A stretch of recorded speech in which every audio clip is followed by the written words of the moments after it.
ఎప్పటి కాలంలో పురుష దేశానికి మహాబలవంతుడైన అహష్వేరోషు రాజు పరిపాలన చేశాడు.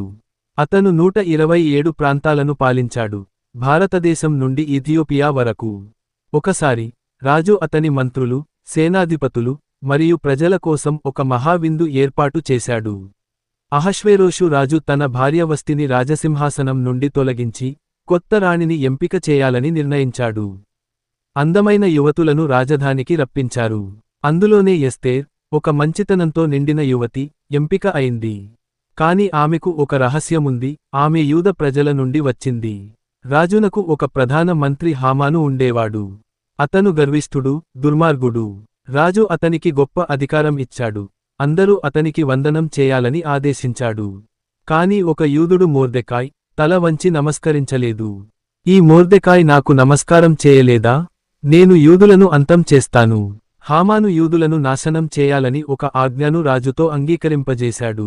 మొర్దెకాయ్ ఈ వార్త విని బాధపడ్డాడు. అతను ఎస్తేర్ వద్దకు వెళ్లి తన ప్రజలను కాపాడమని కోరాడు. మొర్దెకాయ్, ఎస్తేర్, నువ్వు మేము కాపాడటానికి రాజుని వద్దకు వెళ్ళాలి.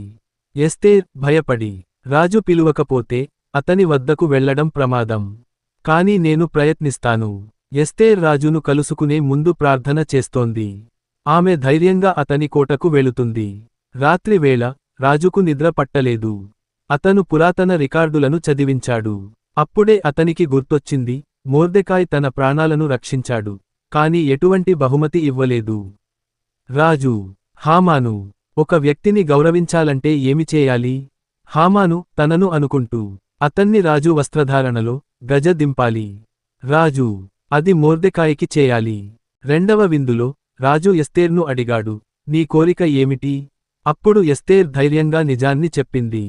ఎస్తేర్, రాజా, నా ప్రజలను నాశనం చేయడానికి ప్రయత్నిస్తున్న వ్యక్తి ఇదిగో హామాను.